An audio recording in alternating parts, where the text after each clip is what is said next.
കേരള തന്ത്രി സമാജത്തിന്റെയും ഉത്തരമേഖലയുടെയും TVSRCയുടെയും ആഭിമുഖ്യത്തിൽ നടക്കുന്ന 20ാമത്തെ ദിവസത്തെ വൈശാഖമാസ പാരായണത്തിലേക്ക് എല്ലാവർക്കും സ്വാഗതം. ഇന്ന് പ്രാർത്ഥന ചൊല്ലുന്നത് നിരഞ്ജന.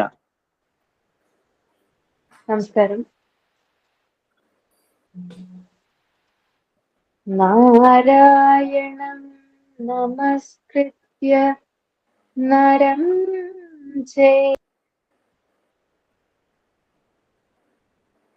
ദേവീം സരസ്വതീം വ്യാസം തഥോ ജയമുദീരയേ.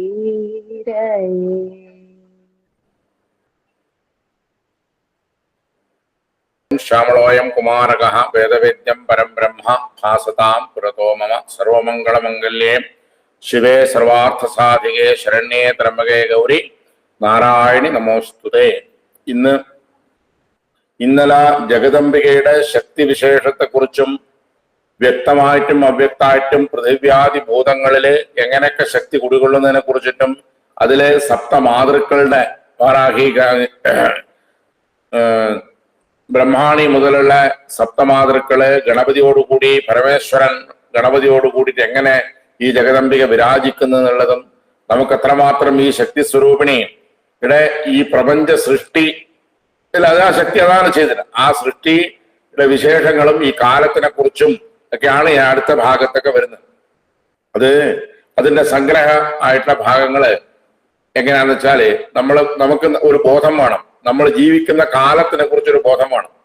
ഓരോ ക്ഷണത്തിലും നിമേഷോന്മേഷാഭ്യാം അല്ലെ, കണ്ണ് ചിമ്മി വീച്ചു, കണ്ണ് ചിമ്മി, അതിലൊരു ഒരു എന്താ പറയണ്ട, ഒരു നേത്ര ഉന്മീലനം നിമീലനത്തിന്റെ സമയം അല്ലെ, അതങ്ങനെ ആ സമയം ഒന്ന് കണക്ക് കൂട്ടാൻ പറ്റില്ല. അത് കഴിഞ്ഞിട്ട് ഒരു സൂച്ചാഭിന്നെ പത്മപത്രേ തുടരിത്യഭിധേയത, ഒരു പത്മപത്രം അതായത് താമരേന്റെ ഇല സൂചി കൊണ്ട് കുത്തി ദ്വാരാക്കുന്ന സമയം, അതാണ് ത്രുടി എന്ന് പറയും. അതിന് ലവം ലീക്ഷകം എന്നൊക്കെ പറഞ്ഞിട്ട് നമുക്ക് ഒരു കണക്ക് കൂട്ടാൻ പറ്റുന്ന ഒരു കാലത്തേക്ക് എത്തണം വേണ്ടേ. കണക്ക് കൂട്ടാൻ പറ്റുന്ന കാലം എന്ന് പറയുന്നത് ഷഡ്ഭിപ്രാണയം വിനാഡി സ്യാത്, ഒരു പ്രാണൻ 10 ദശ അക്ഷര ഉച്ചാരണ കാലം, ഒരു ശ്വാസം വലിച്ച അങ്ങനെ 10 അങ്ങനെ വന്നാൽ എന്തായി അങ്ങനെ ഒരു പ്രാണൻ. അപ്പോ അങ്ങനെ 6 പ്രാണൻ കൂടിയാല്, അതായത് ഒരു പ്രാണൻ 4 സെക്കൻഡ്, ഒരു പ്രാണൻ എത്ര 4 സെക്കൻഡ്. അതായത് ഈ ശ്വാസോച്ഛ്വാസത്തിൽ ജഗദംബിക ജീവിക്കുന്നുണ്ട്. അത് ഞാൻ വെറുതെ പറഞ്ഞല്ല. ശ്വാസോച്ഛ്വാസത്തിലും വന്നിട്ട് ഒരു പ്രാണൻ അല്ലെ മേലോട്ട് വിളിച്ച് താഴോട്ട് ഒരു മുഴുവനായിട്ട് ശ്വാസം പുറത്ത് ഉള്ളിലേക്ക് നിറച്ച് വെച്ച് അത് മുഴുവനാക്കി പുറത്തേക്ക് എടുത്താൽ എന്തായി ആ പ്രാണൻ അവിടെ നിൽക്കുന്നതിന് ഉറപ്പാ എവിടെയാ നിൽക്കുന്നത് ആ പ്രാണൻ അല്ലേ. അതില് ഈ ദേവി ഭാഗവത്ത് പറഞ്ഞിട്ട് നമുക്ക് പേടിയോ. അപ്പൊ അത്രക്കേ ഉള്ളൂ. ഇത് ഈ ശക്തി എന്ന് പറയുന്നത് അന്തര്യാമയായിട്ടുള്ള അഖണ്ഡമായിട്ടുള്ള ഈ ചൈതന്യം, ആത്മചൈതന്യം എന്ന് പറയുന്നത് നിൽക്കുന്നത് എന്തേ ഉള്ളൂ, അത്ര ആ അന്ധകരണ ചൈതന്യത്തിന് ആ വിലയുള്ളൂ. ഒരു ഉദാഹരണം പറഞ്ഞാല് നമ്മൾ പറയില്ലേ, അപ്പോ ഒരാള് എന്തായി പോയി, അതെ കുഞ്ഞികൃഷ്ണൻ പോയി അല്ലെങ്കിൽ നാരായണൻ പോയി എന്ന് പറഞ്ഞു. ആര് പോകണ ഏടെ പോയി, ഏടെയും പോയിട്ടില്ല. അപ്പൊ ഇതുവരെ വിളിച്ച നാരായണൻ ഇല്ല കിടക്കുന്നുണ്ട്, ഒരു പെട്ടിയില് കിടക്കുന്നുണ്ട്, പുതച്ചിട്ട് വെള്ള തുണിയിലൊക്കെ ആയിട്ട് കണ്ണടയിട്ട് ഷർട്ടൊക്കെ ഇട്ടിട്ടുണ്ട്, ഒരു കുറവൊന്നുമില്ല. പക്ഷേ നമ്മൾ എന്താ പറയുന്നത്, നാരായണൻ പോയിന്നോ, അയാൾ അങ്ങനെ പോകുന്നു എടിയില്ലേ കാണുന്നില്ലേ, അല്ല. അപ്പോ നമ്മൾ ഇതുവരെ വിളിച്ചില്ല നാരായണൻ എന്ന് പറയുന്ന ആളും ഇപ്പൊ കിടക്കുന്ന നാരായണൻ നമ്മൾ ആൾ എന്താകുന്നത് ജഡം. ആ ജഡത്തിനെ നമ്മൾ നാരായണൻ വിളിക്കുന്നില്ല. ആ ചൈതന്യം ഉണ്ടെങ്കിൽ മാത്രമേ, ആ ശക്തി ഉണ്ടെങ്കിൽ, അന്തര്യാമയുള്ള ശക്തി ഉണ്ടെങ്കിൽ നമ്മൾ വിളിക്കുന്നില്ലോ നാരായണൻ വിളിക്കുന്നത്. അപ്പോ ഒന്ന് ആലോചിച്ച് നോക്കണം. അപ്പൊ അത്രക്കേ ഉള്ളൂ ഈ കാര്യത്ത്. ഇനി ഇതിന്റെ അന്തരാർത്ഥം നോക്കിയാൽ ഒന്നുമില്ലതിലുള്ളു. അപ്പോ അതുവരെ നമ്മൾ വിളിച്ചിരിക്കുന്ന ആള് അയാൾ പോയതിനു ശേഷം വേണ്ടി വന്നു നമ്മൾ ഇതുവരെ വിളിച്ച നാരായണനും ഒറിജിനൽ നാരായണനും തമ്മിൽ എത്ര വ്യത്യാസം ഉണ്ടെന്ന് മനസ്സിലാവാൻ അയാൾ ജീവിക്കുന്ന കാലത്ത് നമുക്ക് മനസ്സിലായിട്ടേ ഇല്ല. മനസ്സിലായില്ലല്ലോ. നാരായണ വിളിച്ച അയാളല്ലേ ഈ പടക്കണം, അയാൾ നാരായണ വിളിക്കുന്നില്ലല്ലോ. ആ അന്ധകരണ ചൈതന്യം പോയതിനോട് നമ്മളൊന്നും വിളിക്കുന്നില്ല. അയാളാ നാരായണ കൃഷ്ണാട്ട രാമനാട്ട ഒന്നും വിളിക്കുന്നേ ഇല്ല. അപ്പോ ഈ നമ്മൾ വിളിക്കുന്ന പേര് എന്ന് പറയുന്നത് ചൈതന്യത്തിന്റെ പേര്. നമ്മൾ ആ ചൈതന്യത്തിനെ വിളിക്കുന്നത്. നമുക്കറിയാം നമ്മൾ തന്നിരിക്കുന്നത് അയാളെ വിളിക്കുന്നത്, അയാളെല്ല വിളിക്കുന്നത്. അപ്പോ ഈ അന്ധകരണ ചൈതന്യത്തിൽ നമ്മളുടെ പേരാണ്. അപ്പൊ എന്താണ്, ഈ കാലം കടന്നു പോകുന്തോറും ഒരാൾ കാലയവനികയിലേക്ക് എങ്ങനെ പോകുന്നു, എങ്ങനെയൊക്കെ കാലങ്ങൾ നമ്മൾ പറയുന്നതെല്ലാം ഇതിപ്പോ 2024 എന്ന് പറയുന്നത് എന്താ ഖണ്ഡകാലാണ്. 2024 കൊല്ലം എന്നല്ല മേലെയായി. നമ്മളെ യുഗസംവത്സരം 5000 ചില്ലറ കൊല്ലം, 5000 ചില്ലറ കൊല്ലായില്ലേ കലിയുഗം തുടങ്ങിയിട്ട്. അങ്ങനെ നോക്കിയാൽ അങ്ങനെ ഓരോന്നും കാലങ്ങളെ കുറിച്ചിട്ട് അതിൽ ഏറ്റവും ചുരുങ്ങിയത് നമുക്ക് കണക്കൂട്ടാൻ പറ്റിയ കാലം ഒരു പ്രാണകാലം. അങ്ങനെ 6 പ്രാണം കൂടി 24 സെക്കൻഡ് ആവും. 24 സെക്കൻഡ് നമ്മളെന്ന് പറയും ഒരു വിനാഴിക. അതിന് 24 മിനിറ്റാണ് നമ്മളെന്ന് പറയും ഒരു നാഴിക എന്ന് പറയും. 2.5 നാഴിക ഒരു മണിക്കൂർ. 24, 24, 48, 12, 60. 60 വിനാഴിക, 60 നാഴിക ഒരു ദിവസമായി. 2.5 നാഴികയായ ഒരു മണിക്കൂറായി. 24 മിനിറ്റ്, 48 മിനിറ്റ്, ഒരു 12 മിനിറ്റ്, 2.5 നാഴികയായില്ലേ ഒരു മണിക്കൂറായി. അങ്ങനെ ഉച്ചാമ്പ് എന്ന് പറഞ്ഞോള് മധ്യാഹ്നം, വൈദ്യരാമോ സായാഹ്നം, രാത്രി അർദ്ധരാത്രം, പ്രഭാതം അല്ലെ, പ്രാഹ്നം, പരാഹ്നം, മധ്യാഹ്നം. 6 മണിക്കൂറിന് നമ്മൾ എന്ത് ചെയ്യുന്നുണ്ട്? കാലങ്ങളെ തിരിക്കുന്നുണ്ട് ഇല്ലെ. പ്രഭാത സന്ധ്യ, മധ്യാഹ്ന സന്ധ്യ, സായം സന്ധ്യ, അർദ്ധരാത്ര സന്ധ്യ അല്ലെ. 6 മണിക്കൂർ നമ്മൾ എന്ത് ചെയ്യുന്നത്? 24 മണിക്കൂറാണെങ്കിൽ ഈ പകൽ ദിനമാന വ്യത്യാസം, സന്ധ്യയെ കുറച്ച് വ്യത്യാസം വരുന്നതായിരിക്കാം. എന്നാലും ആവറേജ് ഒരു കണക്കെടുത്താൽ 6 മണിക്കൂർ നമ്മൾ എന്ത് ചെയ്യുന്നുണ്ട്? സന്ധ്യകള കണക്കാകുന്നുണ്ട്. അപ്പോ അങ്ങനെ പ്രാഹ്നം, പരാഹ്നം, മധ്യാഹ്നം, സായാഹ്നം, അർദ്ധരാത്രം എന്നെല്ലാം പറയുന്ന ദിവസങ്ങളാ. ഒരു പകല് ഒരു രാത്രി, ഒരു പകല് ഒരു രാത്രി. അങ്ങനെ അതിൽ അഹസ് രാത്രം, അഹോരാത്രം. അതില് ബൃഹജാതകത്തിൽ പറയണ്ടേ അഹോരാത്രം എന്നുള്ളതിന്റെ പദത്തിന്റെ ആയും ത്രമ്മും കളഞ്ഞാൽ, ആ ത്രം 2 കളഞ്ഞാൽ നിൽക്കുന്നത് കിട്ടി ഹോറാന്ന് കിട്ടുമല്ലോ അല്ലെ. ഹോറ എന്നുള്ളത് നമ്മൾ ഇംഗ്ലീഷിൽ പറയുന്നത് ഹവർ എന്ന് പറയുന്ന സാധനം. ഒരു ദിവസത്തിന്റെ ഒരു ഭാഗം ഹവർ വരാൻ കാരണം എന്താ? ഈ ഹോര എന്ന് പറയുന്നത് വന്നതാ. ആ പദം, ഈ ഹവർ എന്നുള്ള പദത്തിന് അതിന്റെ ഉടമസ്ഥാവകാശാരിക്കാൻ നമുക്ക് അതിന്റെ അവകാശം. ഭാരതത്തിൽ നിന്ന് പോയ പദം എന്നത് ഹോര. ഒരു ദിവസത്തിന്റെ ഒരു ഭാഗം, ഒരു മണിക്കൂർ എന്ന് പറയുന്ന 24 മണിക്കൂർ, 12 മണിക്കൂർ അങ്ങനെ ആക്കി. അങ്ങനെ ഒരു ദിവസമായി. ഒരഹസ് ഒരു രാത്രം കഴിഞ്ഞ അങ്ങനെ ഒരു ദിവസം കഴിഞ്ഞു. ഒരു ദിവസം എന്ന് പറഞ്ഞാൽ എന്തായി? ഈ ഭൂമി ഒരു റൗണ്ട് കറക്റ്റായിട്ട് തിരിഞ്ഞു മറിച്ചു. അതാണ് ഈ ഭൂമണ്ഡലം ജഗദംബികയുടെ അന്തര്യാമായിട്ടുള്ള ശക്തിയോടുകൂടി എന്ത് ചെയ്തു? ഒരു തവണ അത് കൃത്യമായിട്ട് തിരിഞ്ഞു. പിന്നെന്തായി? 1 ഡിഗ്രി അങ്ങ് നീങ്ങുകയും ചെയ്തു. ഒരു തവണ തിരിയുകയും ചെയ്തു, 1 ഡിഗ്രി നീങ്ങുകയും ചെയ്തില്ല. അങ്ങനെ 2 കാര്യം നടന്നു. അപ്പോ നമ്മളെന്താ പറയുന്നത്? സൂര്യൻ സഞ്ചരിക്കുന്നില്ല. അത് വ്യവഹാരത്തിനൊരു സൗകര്യത്തിനോട് വെച്ചതാണ്. ഭൂമിയാണ് സഞ്ചരിക്കുന്നത്. അപ്പോ ഇതിങ്ങനെ തിരിയും ചെയ്യുന്നുണ്ട്. ഈ ബ്രഹ്മാണ്ടം എന്ന് പറയുന്ന സാധനം തിരിയുന്നുണ്ട്, അത് നീങ്ങുന്നുണ്ട്. അങ്ങനെ ആയി ഒരു ദിവസമായി. അങ്ങനെ ഒരു ദിവസമായി. അങ്ങനെ 7 ദിവസം കഴിഞ്ഞാൽ നമ്മളതിന് പേര് വിട്ടു. അതിന് വീണ്ടും ഒരു പേര് വിളിച്ചു. എന്ത് പേര് വിളിച്ചു? ആഴ്ച എന്ന് പേര് വിളിച്ചു. ഒരാഴ്ച, വാരം. 7 ദിവസം കൂടി എന്താക്കി? ഒരു വാരാക്കി. അങ്ങനെ 2 വാരവും അതിന്റെ സന്ധ്യയും 7, 14, 15 ഒരു ഫോർട്ട്നൈറ്റ്, ഒരു പക്ഷം എന്ന് പേര്. 2 പക്ഷം കൂടിയാൽ എന്താവും? ഒരു മാസം. 2 പക്ഷം കൂടിയാൽ ഒരു മാസമായി. അങ്ങനെ 2 മാസം കൂടിയാൽ ആ മാസത്തിന് മേടം, പടവം, മിഥുനം, കർക്കിടകം എന്നും ചൈത്രം, വൈശാഖം എന്നും പല പേരുകളും അതാത് സമ്പ്രദായത്തിനനുസരിച്ചിട്ടുണ്ട്. ഹിജ്റ മറ്റേ അങ്ങനെയുള്ള തരത്തിലുള്ള റംസാൻ അങ്ങനെയുള്ള മാസങ്ങളൊക്കെ അവരവരുടെ സമ്പ്രദായത്തിൽ നിന്റെ മാസങ്ങൾക്ക് 12 പേരുകളുണ്ട്. നമ്മുടെ മാസത്തിൽ എന്തുണ്ട്? മേടം, പടവം, മിഥുനം, കർക്കിടകം എന്നുണ്ട്. ചൈത്രം, വൈശാഖം, ചാന്ദ്രമാസം. അങ്ങനെ ചാന്ദ്രമാസം, സൗരമാസം, ഹിജ്റ മറ്റേ മാസങ്ങള്, ഓരോ തരത്തിലുള്ള മാസങ്ങൾ ഇഷ്ടം പോലെ അതിന് പേര് വിളിച്ചിട്ട് അങ്ങനെ പോകുന്നുണ്ട്. അങ്ങനെ ഈ 2 മാസം കൂടുമ്പത്തെ ഒരു ഋതു, വർഷം, ഹേമന്തം, ശരത്ത് എന്നൊക്കെ നമ്മൾ കേട്ടിട്ടുണ്ടാവും. അങ്ങനെ ഋതുക്കളായി. എല്ലാവർക്കും ഇത് അറിയുന്നതാണ്. ആ അറിയുന്നത് ഞാനൊന്ന് ഓർമ്മിപ്പിക്കുന്നതേ ഉള്ളൂ. ഇതെല്ലാവർക്കും അറിയാം. പക്ഷെ ഇതിന്റെ ആ ക്രമം മാത്രമേ എല്ലാവർക്കും എന്തുള്ളൂ സംശയം വരുള്ളൂ. അപ്പോ ഇങ്ങനെ ഒരു നിമേഷോന്മേഷം, കണ്ണ് ചിമ്മി വീക്കുന്ന സമയം മുതലേ, ത്രുടി മുതലേ അങ്ങനെ നമ്മൾ എടുത്ത് അത് പ്രാണനാക്കി, ആഴ്ചയാക്കി, പക്ഷാക്കി, മാസാക്കി, ഋതുവായി. അങ്ങനെ 3 ഋതു കൂടി എന്താവും? ഒരയനാവും. ഉത്തരായണം, ദക്ഷിണായനം എന്നൊക്കെ നമ്മൾ കേട്ടില്ലേ. മകരം മുതൽ 6 മാസം, മകരം മുതൽ 6 മാസം ഉത്തരായണം. പിന്നെ ഇത് ദക്ഷിണായനം. കർക്കിടകം 1-ാം തീയതി പണി തന്ത്രിമാരൊക്കെ എന്തായി? പിന്നെ എന്തില്ല? അമ്പലം തുറക്കണക്ക് പണി. അപ്പൊ അത്തരത്തിൽ നമ്മൾ കർക്കിടക മാസം മുതൽ ദക്ഷിണായനെന്നും ഉത്തരായണെന്നും 2 അയനങ്ങള്. അങ്ങനെ ഈ 2 അയനം എന്ന് പറയുന്നതാണ്. ഈ ഉത്തരായണം എന്ന് പറയുന്നത് ദേവന് പകലാണ്. ദേവന്മാർക്ക് പകലും അസുരന്മാർക്ക് രാത്രിയും. ദക്ഷിണായനം എന്ന് പറയുന്നത് ദേവന്മാർക്ക് രാത്രിയും അസുരന്മാർക്ക് പകലുമാണ്. അങ്ങനെ വ്യത്യാസം. സുരാസുരാണാമന്യോന്യം. ഈ സുരന്മാർക്കും അസുരന്മാർക്കും എന്താണ്? അല്ലെ അങ്ങനല്ലേ? നമുക്കിവിടെ പകലാവും. അമേരിക്കയിലൊക്കെ രാത്രിയല്ലേ അല്ലെ? ഇവിടെ ആടെ രാത്രിയാവും, നമുക്കിവിടെ പകലായി. അതായത് അത്ര ഉദ്ദേശിക്കുന്നില്ല. ഇതിന്റെ അപ്പുറം ഇപ്പുറം ഭൂമിന്റെ ആ ഭാഗവും ഈ ഭാഗവും തമ്മിലുള്ള വ്യത്യാസം. അതായത് സൂര്യന്റെ വെളിച്ചം കിട്ടുന്ന ഭാഗമെല്ലാം ഇന്ന് പകലായിട്ടും അല്ലാത്തവ ഇരുട്ടായിട്ടും. അത് ദേവനെ സംബന്ധിച്ചിടത്തോളം എന്താണ്, ഒരു 6 മാസം പകലും 6 മാസം രാത്രി. ഇപ്പൊ ഭഗവാന്റെ ഭോജനകാലം എന്ന് പറയുന്നത് ഇപ്പൊ നമ്മൾ ആചരിക്കുന്ന വൈശാഖ മാസം എന്താ, ഭഗവാന്റെ ഭോജനകാലാണ്. ഭഗവാന്റെ ഭോജനസ്ഥാനം എവിടെയാ? പുരിയില്. അതായത് നമ്മളെ സ്ഥിതിദേവതയായിരിക്കുന്ന വൈഷ്ണവിയുടെ ഭോജനസ്ഥാനം എവിടെയാ? പുരിയിലാണ് ഭോജനസ്ഥാനം. അപ്പോ ഇപ്പോഴേ വൈശാഖ മാസം എന്ന് പറയുന്നത് എന്തായി, നമുക്ക് ദേവലോകത്ത് ഉച്ച സമയമായി. രാവിലെ മകരമാസം ധനുമാസായ എന്തായി, ശ്രീകാന്തായ കല്യാണ നിധേഷണാം ശ്രീവെങ്കട നിവാസായ സുപ്രഭാതം ധനുമാസായാലായി. മഹാലക്ഷ്മി പാർവതിയൊക്കെ ചായയൊക്കെ വെച്ചിട്ട് ശിവനും വിഷ്ണുനൊക്കെ കൊടുക്കേണ്ട ലയായി. അത് കഴിഞ്ഞാൽ എന്തായി, മകരമാസം ആയി, കുറച്ച് വെളിച്ചായി. കുംഭമാസമാകുമ്പോൾ 8-9 മണിയായി. മീനമാസാകുമ്പോൾ ഉത്സവങ്ങളിൽ ആ സമയത്തല്ലേ, രഥോത്സവങ്ങളും കാര്യങ്ങളെല്ലാം മീനമാസം ആ സമയത്താണ് നടക്കും. അമ്മാടാകുമ്പോൾ എന്തായി, നല്ല ഭാഗം തന്നെയായി. ഒരു 12 മണി തന്നെയായി. നല്ല വിഷു വെടിയൊക്കെ പൊട്ടിച്ച് ഭക്ഷണം കഴിച്ച് വെടിയൊക്കെ പൊട്ടിച്ച് ഗംഭീരാക്കി.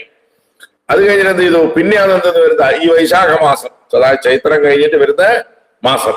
വൈശാഖ മാസത്തിലാവുമ്പോൾ എന്തായി, ഭഗവാന് എല്ലാ തിരക്കെല്ലാം കഴിഞ്ഞിട്ടേ ഇനി ഭോജനസ്ഥാനായി. ഇനി കുറച്ച് കഴിഞ്ഞാൽ എന്താവും, ഇതേ ഉറങ്ങാനും പോകണല്ലോ, ഭക്ഷണം കഴിഞ്ഞാൽ ഉറങ്ങണ്ടേ. അപ്പൊ മിഥുനവും എല്ലാം എന്തായി, ഈ ഭോജനം കഴിഞ്ഞാൽ പിന്നെ അവർക്ക് അത്രയും വേണ്ടു, ഒരു നേരം വേണ്ടു. അത് കഴിഞ്ഞാൽ എന്തായി, ഭോജനവും കഴിഞ്ഞിട്ട് ഉറക്കായ മിഥുനമാസമായി. കർക്കിടക മാസം ആകുമ്പോൾ സന്ധ്യാകാലായി. അങ്ങനെ നമ്മൾ രാമായണ മാസവും മറ്റൊക്കെ കൊണ്ടാടുന്നത്. അതാണ് ഈ വൈശാഖ മാസം എന്താ വിശേഷം, ഭഗവാന്റെ ഭോജനകാലം. അതാണ് വിശേഷായിട്ട് കാലം അല്ലെ. നമ്മളല്ലേ പകല്ലേ സമാരാധനയിൽ ഭോജനത്തിന്റെ സമയത്താണ് ഭോജനം, അന്നദാനത്തിന്റെ സമയത്തൊക്കെ ചെയ്യുന്നത്, കുറെ മന്ത്രങ്ങൾ ജപിക്കുന്നത്. ആ സമയത്തുള്ള തൃപ്തി സന്തോഷവും അതിനാണ് ഇത്ര വിശേഷം പറയുന്നത്. അതാണ് ഈ വൈശാഖ മാസത്തിന്റെ വിശേഷം. അതായത് നമ്മുടെ ദേവലോകത്തുള്ള ഭോജനകാലം എന്നുള്ളതാണ് ഈ വൈശാഖ മാസത്തിന്റെ വിശേഷം. അപ്പൊ അങ്ങനെയുള്ള ഈ നല്ലൊരു കാലത്ത്, നല്ലൊരു കാലം ആർക്കായി, ഈ ജഗദംബികക്ക് ആവും. അങ്ങനെ വന്നാൽ അടുത്തത് എന്തായി, അയനം ഉത്തരായണെന്നും ദക്ഷിണായനെന്നും 2 അയനങ്ങൾ കഴിഞ്ഞ 1 കൊല്ലായി. ഈ 1 കൊല്ലം നമുക്ക് എന്ന് പറയുന്നത് അത് ഒരു മനുഷ്യ വർഷം എന്ന് പറയുന്നത് ഒരു ദേവദിനാണ്. അതായത് നമ്മൾ ഒരു കൊല്ലത്തിന് ഉത്സവം കഴിച്ചാല് എല്ലാ ദിവസവും ഉത്സവമായി ഭഗവാനെ നടത്തും. അങ്ങനെ ഉത്സവം കഴിഞ്ഞു 1 കൊല്ലം. അങ്ങനെ ഈ ദേവവർഷങ്ങൾ വരുമല്ലോ, ദേവദിനം വന്നു. അങ്ങനെ 1 കൊല്ലം കഴിഞ്ഞു, 2 കൊല്ലം കഴിഞ്ഞ്, അങ്ങനെ 4800 വർഷങ്ങൾ ദേവവർഷങ്ങളാണ്, മനുഷ്യവർഷമല്ല. ദേവവർഷങ്ങൾ കഴിഞ്ഞാൽ ഒരു കൃതയുഗായി. 4800 കഴിഞ്ഞാൽ കൃതയുഗായി. 3600 കഴിഞ്ഞാൽ എന്തായി, ദ്വാപരായി. ത്രേതായുഗായി. 3600 കഴിഞ്ഞാൽ ത്രേതായുഗം. 2400 അതാണ് ദ്വാപര യുഗത്തിന്റെ കണക്ക്. 2400 ദ്വാപര യുഗം. ആ ദ്വാപര കഴിഞ്ഞാൽ എന്തായി, കലിയുഗായി 1200. ഇതിന് 4 യുഗങ്ങള് ഉണ്ട്. കൃതയുഗം, ത്രേതായുഗം, ദ്വാപരയുഗം, കലിയുഗം. അതില് 4, 3, 2, 1 ഈ കണക്കിലാ വരുക. 800, 600, 400, 200 അങ്ങനെ സന്ധ്യയും വരും. അങ്ങനെ ആകുമ്പോ എന്തായി, 12,000 ദേവവർഷങ്ങള്. തദ്വാദശ സഹസ്രാണി ചതുർയുഗ ഉദാഹരണം. അങ്ങനെ 12,000 ദേവവർഷങ്ങള് കൂടിയാൽ, അങ്ങനെ ദേവവർഷങ്ങളൊക്കെ യുദ്ധം ചെയ്തു നമുക്ക് അസുരന്മാരെ കഥയൊക്കെ കുറെ വരുന്നുണ്ട്. അത്ര ദേവവർഷങ്ങൾ എന്ത് ചെയ്തിട്ട് അവർ യുദ്ധം ചെയ്തിട്ടൊക്കെ മറ്റു കഥകളൊക്കെ മഹാത്മ്യത്ത് വരുന്നുണ്ട്. അപ്പോ അത്തരത്തില് ഈ യുഗധർമ്മങ്ങള് എന്താന്ന് വെച്ചാല്, ഈ യുഗധർമ്മത്തിന് അങ്ങനെ വലിയതൊന്നുമില്ല. അന്ന് ശക്തി സ്വരൂപിണി എവിടെ ഉണ്ടായിരുന്ന, ശക്തി സ്വരൂപിണി ദേവലോകത്തും ഇവിടെ മനുഷ്യന്മാരുടെ ഉണ്ടായിരുന്നത്, നമ്മുടെ താഴെ അസുരന്മാരൊക്കെ ഇവിടെ ഉണ്ടായിരുന്നത് ഭൂമിയിലാണ് ഉണ്ടായിരുന്നത് അല്ലെ. അന്ന് വാരാഹി അവരൊക്കെ മേലെയും ഇവിടെ താഴെ വന്നിട്ട് കൊണ്ടുവന്ന് ഹിരണ്യകശിപുവിനെ അവരൊക്കെ കൊല്ലാൻ വേണ്ടി വന്നില്ലേ. കൃതയുഗത്തില് എന്താ ഉണ്ടാവുന്നത്, ദേവന്മാരും അസുരന്മാരും 2 ലോകത്തിലുണ്ടായിരുന്നു. ത്രേതായുഗായി. ത്രേതാവുമ്പോ എന്തായി, ഓരോ ദിക്കിൽ അവതരിക്കലായി. ഓരോ ദിക്കിൽ എന്തായി, അവതരിക്കലായി. അപ്പൊ എന്തായി, ഒരു ദിക്കിൽ എന്ത് നിൽക്കും, ദേവലോകത്തുള്ളത് ഭൂമിയിൽ വന്നിട്ട് ഈ അസുരൻ എന്ത് ചെയ്യണം, ഖരം ദൂഷണ അത്തരത്തിലുള്ള അസുരന്മാരെന്ത് ചെയ്യണം, വധിക്കണം വേണ്ടേ. അപ്പൊ എന്തായി, ഈ ഭൂമി തന്നെയായി 2 ആൾക്കാർ. ഭൂമി തന്നെ എന്ത് തോന്നുന്നു 2 ആൾക്കാർ. ഇപ്പൊ നമ്മൾ മറ്റേ വേറെയുള്ള പുരാണങ്ങൾ നോക്കിയാൽ ശ്രീരാമൻ എവിടെ ഉണ്ടായ, ശ്രീരാമൻ എവിടെ ഉണ്ടായിരുന്നു, അയോധ്യയില്. ലങ്കയിൽ ആരുണ്ട്, ലങ്കയിൽ രാവണൻ അവരൊക്കെ. അപ്പോ ദേവന്മാരും അസുരന്മാരും 2 ലോകത്തായിരുന്നു. അപ്പോ അത് കഴിഞ്ഞു ദ്വാപരയുഗം വന്നു. ഇതെന്തായി, ഇതിൻ്റെ ഉള്ളിൽ തന്നെ ഒരു കുടുംബത്തിനുള്ളിൽ തന്നെ ആവും. ദ്വാപരയുഗം വരുമ്പോഴെന്തായി, ഒരേ നാട്ടിൽ ഒരേ കുടുംബത്തന്നെ ആയി അല്ലെ. നമുക്ക് മറ്റേ കഥകളൊക്കെ അറിയാം. ഇപ്പൊ ദുര്യോധനനും അവരെല്ലാം എന്താ ഒരു ഗ്രൂപ്പ്, മറ്റേ ഇവര് യുധിഷ്ഠിരനും ഒരു ഗ്രൂപ്പ്, 2 ഒരേ കുടുംബത്തിനുള്ളായി. ദേവാസുരന്മാർ ഒരേ കുടുംബത്തിലായി. യുഗത്തിൽ വരുന്ന വ്യത്യാസം കൃതയുഗം ത്രേതായുഗം. അപ്പോ ഇതിൽ പറയുന്നത് വെച്ചാല് ദാനവോത്ഥാ ഭവിഷ്യതി തഥാ തഥാ അവതീര്യാഹം കരിഷ്യാമരി സംശയം. ഏത് ഇത്തം യഥാ യഥാ ബാധ ദാനവോത്ഥാ ഭവിഷ്യതി. ഏതേത് കാലത്തൊക്കെ ദാനവന്മാരെ കൊണ്ട് അസുരന്മാരെ കൊണ്ട് നിങ്ങൾക്ക് ഉണ്ടാകുന്നു. തഥാ തഥാ അഹം അവതീര്യ, ഞാൻ അവതരിച്ചിട്ട് ചെയ്യും അരിസംശയം, ശത്രുക്കളെ കൊല്ലുന്നാ പറയുന്നത്. അപ്പോ കാലപ്പോക്കിൽ യുഗധർമ്മത്തിൽ അങ്ങ് നീങ്ങുന്നു വരേണ്ട ആവശ്യമില്ല. ഇവിടെ എന്തായി കലിയുഗാവുമ്പോഴേക്ക് എന്തായി പിന്നെ ചോദിക്കാനില്ല. നമ്മൾ ഒരാളിനോട് തന്നെ രാവിലത്തെ ഞാനല്ല വൈകുന്നേരം, രാവിലത്തെ TP രാധാകൃഷ്ണൻ, വൈകുന്നേരത്തെ വലിയ വ്യത്യാസം വരും. ഈ അസുരഗുണങ്ങളുടെ വരും, നമുക്കും വരുമല്ലോ കുറച്ച്. രാവിലെയുള്ള ദേവഗുണം കുറച്ച് വൈകുന്നേരം അസുരഗുണമായി മാറാനുള്ള സാധ്യതകളൊക്കെ ഇഷ്ടം പോലെയുണ്ട്. ഇതുപോലെ അന്വേഷിക്കാൻ വേണ്ടി ഇപ്പൊ ദേവി അവതരിച്ചിട്ട് ഇതൊന്നും ചെയ്യാനും പോകുന്നില്ല. ഒന്നും ചെയ്യണം, ഇത്തരത്തിലുള്ള കഥകള്, ഇത്തരത്തിലുള്ള ദേവിയുടെ അനുഗ്രഹങ്ങൾ ഉണ്ടാവാനുള്ള പ്രാർത്ഥനകളും ധർമ്മങ്ങളും നമ്മൾ ചെയ്യാതല്ലാണ്ട് ഇനി ഒരാൾ വന്നിട്ട് എന്ത് ചെയ്യാൻ പോകുന്നില്ല.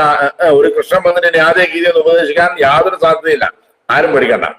അപ്പോ അത്തരത്തിൽ ഈ യുഗത്തിൽ എന്താണ്, ഈ നാമസങ്കീർത്തനം കൊണ്ടും കഥാശ്രവണം കൊണ്ടും പുരാണത്തിൽ പറയുന്ന ധർമ്മങ്ങളെ കൊണ്ടും ക്ഷേത്ര ദർശനങ്ങളെ കൊണ്ടും അവർ മുമ്പ് പറഞ്ഞിട്ട് ഋഷികൾ പറഞ്ഞിട്ടുള്ള കാര്യങ്ങളെ കൊണ്ട് എന്ത് ചെയ്യണം, അത് നമ്മൾ ചെയ്യണം. ആരാ ദേവി ഭാഗവതം അതാ ഉത്ബോധിപ്പിക്കുന്നത്. ഇതൊക്കെ ചെയ്യാന്നല്ലാണ്ട് മറ്റേന്ത് ചെയ്യില്ല. ഇനി ആദ്യമേ ദേവീനെ നോക്കി വിളിച്ചു വരുത്തിനെ അസുരനെന്ന് കാണാൻ അങ്ങനെ ഇല്ല, അങ്ങനെ സംഭവിക്കില്ല, പേടിക്കണ്ട. അപ്പോ ഈ യുഗത്തില് ദേവാസുരന്മാർക്ക് എവിടെയുള്ള നമ്മുടെ ഹൃദയത്തിനുള്ളിൽ, നമ്മുടെ മനസ്സിനുള്ളിൽ, നമ്മുടെ ആത്മാവിനുള്ളിൽ തന്നെയുള്ള അതിനെന്ത് ചെയ്യണം, ആസുരത്തിനെ നീക്കണം, ദേവഗുണത്തെ നിലനിർത്തണം, അതാ ഉദ്ദേശിക്കുന്നത്. അപ്പോ ഇത്രയും മന്വന്തരങ്ങളില് ഓരോ ദേവി ഇതൊക്കെ ചെയ്തിട്ട് ചെയ്തിട്ടുണ്ട്. അന്നത്തെ പ്രശ്നങ്ങളൊന്നുമില്ല. അന്ന് അസുരന്മാരെ കൊണ്ട് ഇല്ല, ഹിരണ്യകശിപുവിന്റെ ഭരണം വന്നിട്ട് എത്ര ആൾ വിഷമിച്ചു. അങ്ങനെ ഹിരണ്യകശിപു വരാൻ പോകുന്നില്ല. ജനാധിപത്യമാണ്, നമ്മളല്ലേ തീരുമാനിക്കുന്നത് ആരാ ഏത് കശിപു വരേണ്ടതെന്നൊക്കെ. അപ്പോ അതുകൊണ്ട് ഒന്നും സംഭവിക്കാൻ പോകുന്നില്ല എന്നർത്ഥം.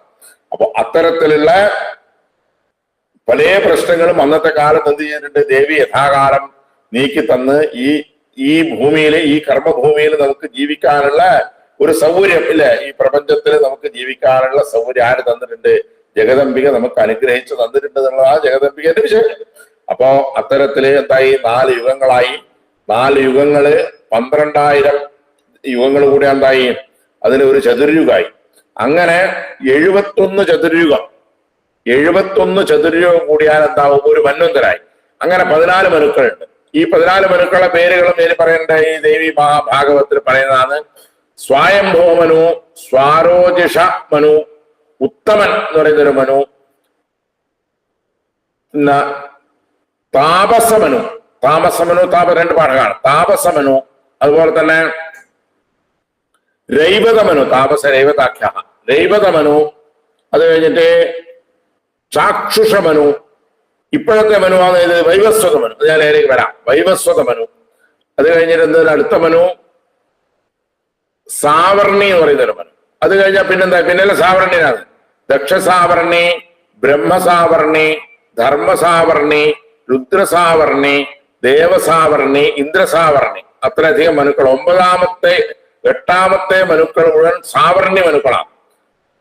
സാവർണിർ ദക്ഷസാവർണിർ ബ്രഹ്മസാവർണികസ്തഥ ധർമ്മ രുദ്ര ദേവ ഇന്ദ്ര, ഇത്രയധികം സാവർണ്യ മനുക്കൾ. 14 മനുക്കൾ എന്നുണ്ട് ഉണ്ട്. അപ്പൊ 71 ആ കണക്കം പറഞ്ഞാൽ മതി.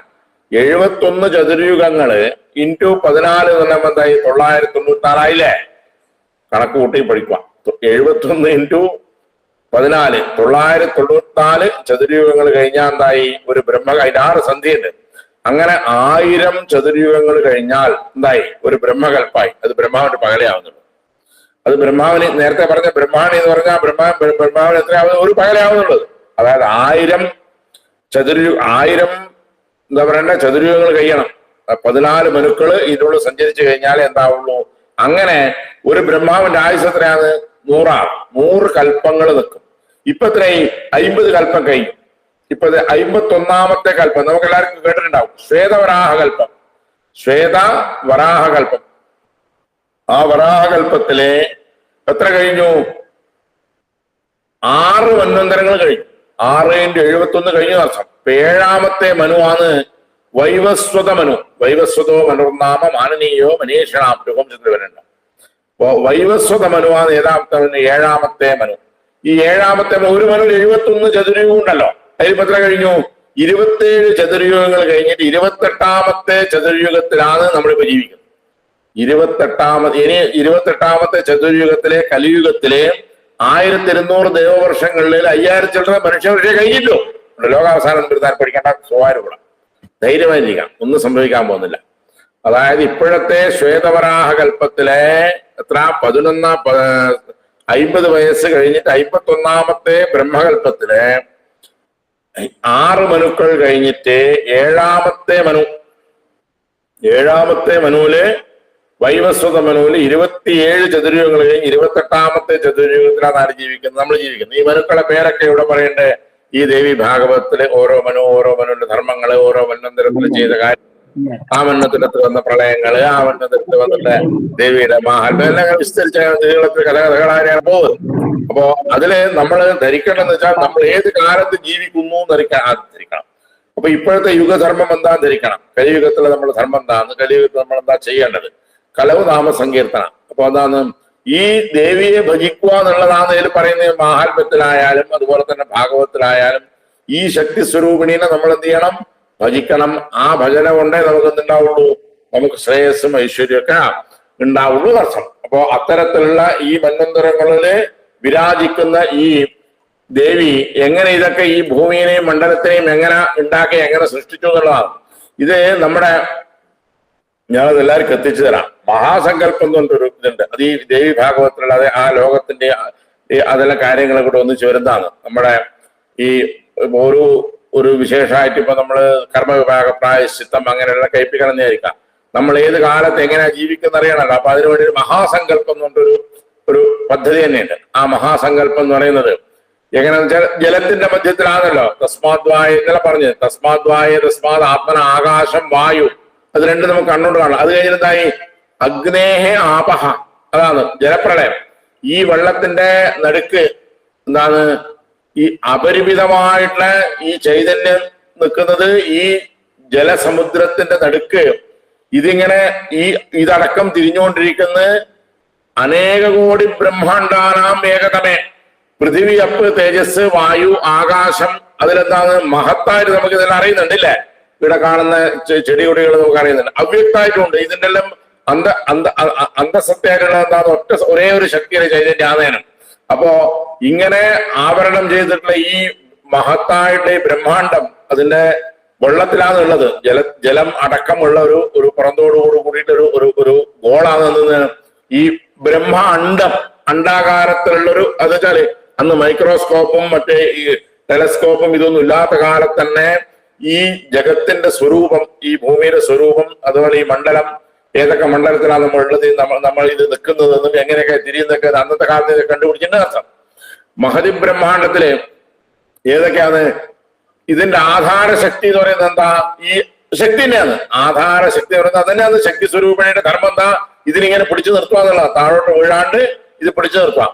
അതിന് എന്തൊക്കെയാ സഹായമുണ്ട്?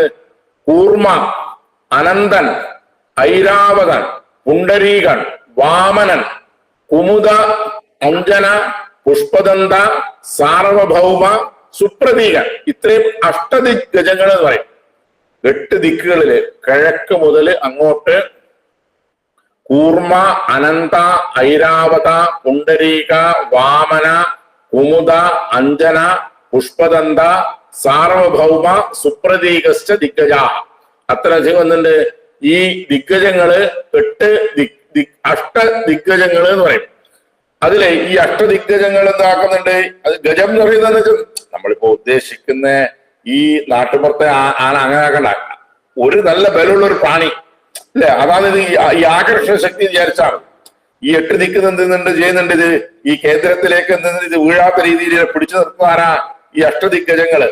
ഇപ്പൊ നമ്മളിപ്പോ പല പൂജകളിലും ഇതൊക്കെ നമ്മൾ ചെയ്യുന്നുണ്ട്. 8 ദിക്കുകളിലേക്ക് അർച്ചയ്ക്ക് ഇതൊക്കെ ചെയ്യുന്നുണ്ട്. ദിഗ്ബന്ധം ചെയ്യാം അല്ലെ. ഭൂർഭുവ സ്വരോമതി ദിഗ്ബന്ധ മന്ത്രങ്ങളൊക്കെ ഉണ്ടായി. ഇതിൽ തന്നെ എങ്ങനെ വെച്ചാല് നമ്മളിപ്പോ ഇനി ആലോചിക്കേണ്ടത് ഭൂമി, നമ്മൾ നിൽക്കുന്ന ഭൂമിയിലാണ്. അടുത്ത മേലത്തെ ലോകത്തിന്റെ പേരെന്താ? ഭൂവർലോകം. അത് കഴിഞ്ഞാൽ സുവർലോകം. അതില് ഭൂവ 2 ദിക്ക് വരെ എന്തുണ്ട്? പ്രാണവായു ഉണ്ട്. അത് കഴിഞ്ഞാൽ പിന്നെന്തില്ല, നിങ്ങൾക്ക് പ്രാണവായു അവൈലബിൾ അല്ല. സുവ. അത് കഴിഞ്ഞിട്ടോ മഹർലോകം എന്ന് പറയും. ഭൂ ഭുവ സുവ മഹ ജന തപ സത്യം. നമ്മളിപ്പോ സന്ധ്യാവനത്ത് ഓം ഭൂ ഓം ഭുവ ഓം സുവ ഓം മഹ ഓം ജന ഓം തപ ഓം സത്യം അങ്ങനെയാണല്ലോ നമ്മളിപ്പോ എത്തി. ഇങ്ങനെ ജപിക്കുമ്പോഴേക്കും നമ്മളിവിടെ എത്താം. നമ്മൾ ബ്രഹ്മാവിന്റെ അടുത്ത് എത്തണം. എത്തുന്നുണ്ടോ ഇല്ലയോ അതിനൊക്കെ ചായ കൂടി വർത്തമാനമൊക്കെ ഉണ്ടെങ്കിൽ എത്തുന്നില്ല. നമ്മൾ കൃത്യമായി എന്ത് ചെയ്യണം? ഇവിടുന്ന് നമ്മൾ ഓം ഭൂ ഓം ഭുവ ഓം സുവ ഓം മഹ ഓം ജന ഓം തപ ഓം സത്യം എന്തായി? ഓം തത്സവിതുർവരേണ്യം ഭർഗോ ദേവസ്യ ധീമഹി ധിയോ യോ നഃ പ്രചോദയാത് ഓം ആപോ ജ്യോതിരസോമൃതം. അതാണ് ഈ നമ്മള് നിൽക്കുന്ന ഇതെന്താണ്? ആപ ജലത്തിന്റെ മധ്യത്തിലാണ്. ജ്യോതി ജ്യോതിസ് ഉണ്ട്, അഗ്നി തേജസ്സും ഉണ്ട് അല്ലെ? ഈ ശക്തി എന്ന് പറയുന്ന തേജസ്സും അവിടെയുണ്ട്. അതിന്റെ അതിന്റെ അമൃതത്തിന്റെ എടുക്കാൻ നമ്മൾ എന്ത് ചെയ്യുന്നത്? സത്യലോകത്തില് അവിടെ നിൽക്കുന്നത് ബ്രഹ്മാവിന്റെ മുമ്പിൽ എത്തിയിട്ട് എന്ത് ചെയ്യുന്നു? നമ്മൾ ബുദ്ധി നന്നാവണേന്ന് പ്രാർത്ഥിക്കുന്നു. ഭൂർഭോസ്വ ഗായത്രി ജപിച്ചു കഴിഞ്ഞു. അവിടുന്ന് ഛന്ദസ് തൊട്ട് എന്താക്കി? ഏകം കയറിയ പോലെ തന്നെ നമ്മൾ ഏത് രൂപത്തിൽ ഫ്ലൈറ്റിൽ നമ്മൾ മേലോട്ട് പോയോ അതേ രൂപത്തിൽ നമ്മൾ എന്ത് ചെയ്യുന്നുണ്ട്? ഏകം ദ്വയം ത്രയം ചതു പഞ്ച ഷഡ് സപ്ത ധ്രുവാസി ഭൂമി തൊട്ടു. അപ്പോ നമ്മളെന്താ ചെയ്യുന്ന വെച്ചാൽ ഈ ജഗദംബിക സൃഷ്ടിച്ചിട്ടുള്ള ഈ ഭൂമി അടക്കമുള്ള 7 ലോകത്ത് നമ്മൾ മേലോട്ട് നേരെ നമുക്ക് രാവിലെ എണീറ്റാലും വൈകുന്നേരവും പോകാനുള്ള സ്വാതന്ത്ര്യം സൗകര്യമുണ്ട് അർത്ഥം. അത് നമുക്കേ ഉള്ളൂ. ഒരാൾക്കും ആ ആനുകൂല്യം തന്നില്ല. അതായത് നമ്മളെ ജന്മം ബാക്കിയുള്ള ജന്മങ്ങളെക്കാൾ അതല്ലേ ജന്തുവിനാ നരജന്മ ദുർലഭം തത്രാപി വിപ്രോത്തമ. അത് നമുക്ക് മാത്രമേ എന്താ പറ്റുള്ളൂ? ഈ 7 ലോകം രാവിലെ പോവാനും അവിടുന്ന് നേരെ ഫ്ലൈറ്റ് വഴി നമുക്ക് ലാൻഡ് ചെയ്യാനും പറ്റുന്ന ഒരു സൗകര്യം നമുക്ക് മാത്രമേ ഉള്ളൂ. രാവിലെ പോവാം വൈകുന്നേരം പോവാം. അപ്പൊ അത് കഴിഞ്ഞിട്ടോ അടുത്തത് ഈ 7 ലോകം മേലോട്ടാണല്ലോ. അതുപോലെ തന്നെ എന്തുണ്ട്? ഈ ഗോളല്ലേ ഇത് താഴോട്ടുണ്ടല്ലോ. അതലം വിതലം സുതലം തലാതലം മഹാതലം അതല വിതല സുതല രസാതല മഹാതല തലാതലം പാതാളം. അതല വിതല സുതല രസാതല തലാതല മഹാതല പാതാളം. അങ്ങനെ പാതാളത്തിൽ താഴോട്ടൊന്നുണ്ട്. ഇതുപോലത്തെ 7 ലോകം അസുരന്മാര് മറ്റേ അങ്ങനെയുള്ളവരെ താമസിക്കുന്ന ഒരു ലോകം എന്തുണ്ട്? നേരെ താഴോട്ടുണ്ട്. അങ്ങനെ 7 ലോകം മേലോട്ടും 7 ലോകം താഴോട്ടുള്ള ഇതെന്ത് പറയും? ചതുർദശ ലോക സിദ്ധാന്തം ലോകാലോകജമാനം. അതിനകത്തുണ്ട് 14 ലോകം അംഗീകരിക്കുന്ന പക്ഷക്കാർക്ക് അങ്ങനെ അംഗീകരിക്കാം. പിന്നെ എന്ത് ചെയ്യാന്ന് നിങ്ങൾക്ക് എന്ത് ചെയ്യാം? ഭൂമി സ്വർഗം പാതാളം അങ്ങനെ ആക്കാലോ. ഭൂമി നമ്മൾ നിൽക്കുന്നത് നേരെ മേലെ എന്തുണ്ട്? സ്വർഗലോകം സുവർലോകം സ്വർഗലോകം. അതുപോലെ താഴെ എന്തുണ്ട്? പാതാള ലോകം. അങ്ങനെ ത്രിലോക സിദ്ധാന്തം 2 ലോക സിദ്ധാന്തങ്ങൾ പല പുരാണങ്ങളിൽ എന്തുണ്ട് അംഗീകരിച്ചിട്ടുണ്ട്. അപ്പൊ ഇതിലൊക്കെ എന്താണ്? ഈ ഭാഗവതത്തിൽ ദേവി ഭാഗവതൊക്കെ 14 ലോകങ്ങളെ കുറിച്ചിട്ടാ പറയുന്നത്. ബാക്കി നരകം പറഞ്ഞ ഇത്ര വരുന്നുണ്ട് അവസാന ഭാഗത്ത് വരുന്നുണ്ട്. അപ്പോ അത്തരത്തില് ഏതേത് നരകത്തില് ഒരാൾ പോവാന്നൊക്കെ കൊണ്ട് കഥകളൊക്കെ വരും. അത്ര ദൂരം പോണ്ട. നമുക്ക് ഈ ലോകത്തിനെ കുറിച്ച് അറിഞ്ഞാൽ തന്നെ ധാരാളമായില്ലേ. ഇതെന്നെ പോരാ, ഇതിന്റെ പറ്റണ്ട. അപ്പോ ഇത്തരത്തില് 7 ലോകം മേലോട്ട് അതുപോലെ തന്നെ 7 ലോകം താഴോട്ട് അതലം വിതലം സുതലം തലാതലം രസാതലം പാതാളം അത്തരത്തിലുള്ള 7 ലോകം മേലോട്ടും താഴോട്ടും ആയിട്ടുള്ള ഈ ലോകത്തിന്റെ ഘടനയില് എന്തായി? ഈ അഷ്ടദിഗ്ഗജ ഉപരി ഇതില് അതിന്റെ ഈ പാതാളം കഴിഞ്ഞിട്ട് നമ്മളെ ഇതിന്റെ പാതാളത്തിന് നേരെ മേലാന്നല്ലേ വരുക. സുവർലോകം എന്ന് പറയുന്നത് സത്യലോകം എന്ന് പറയുന്നത് മേലെ വരും. അപ്പൊ ഈ നടുക്ക് നമ്മൾ നിൽക്കുന്ന നമ്മള് ഇതിന് പേരെന്താ വെച്ചാൽ പുണ്യകർ നിവാസ ബോധം. അതാ പറയുന്നത്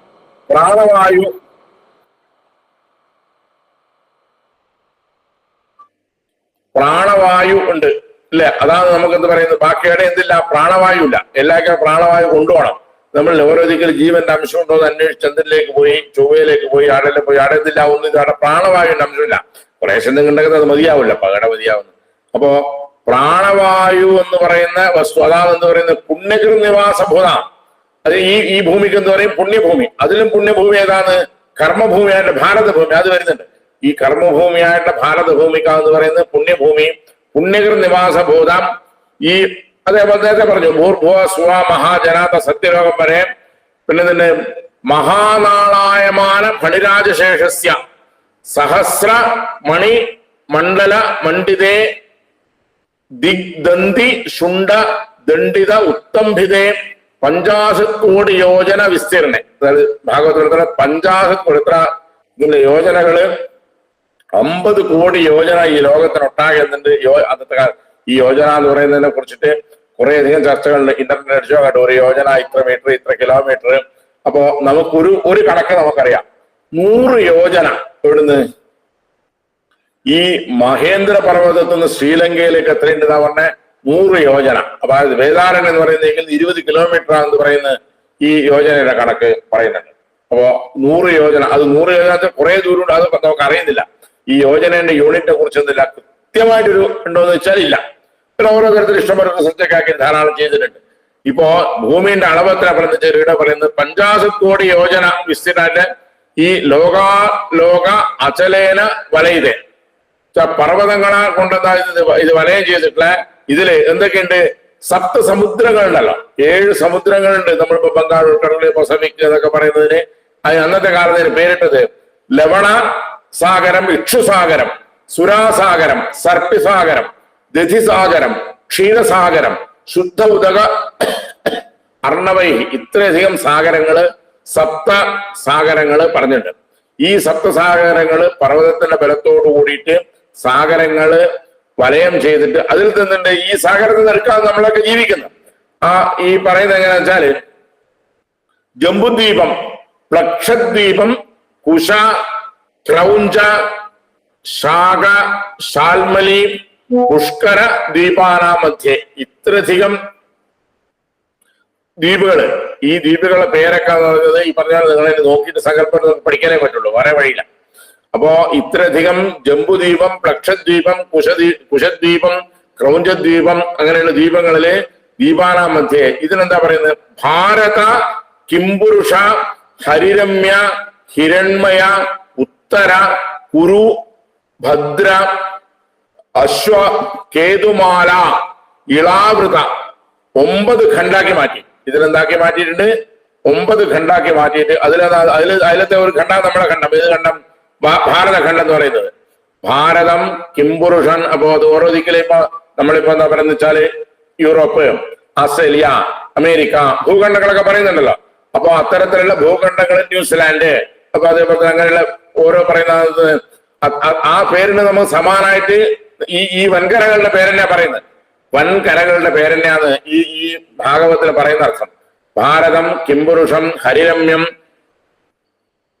ഹിരൺമയം, ഉത്തരം, കുരു, ഭദ്ര, അശ്വ, കേതുമാല, ഇളാവൃത. ഇളാവൃതം ശ്രീലങ്കയിൽ ഏർപ്പെടും.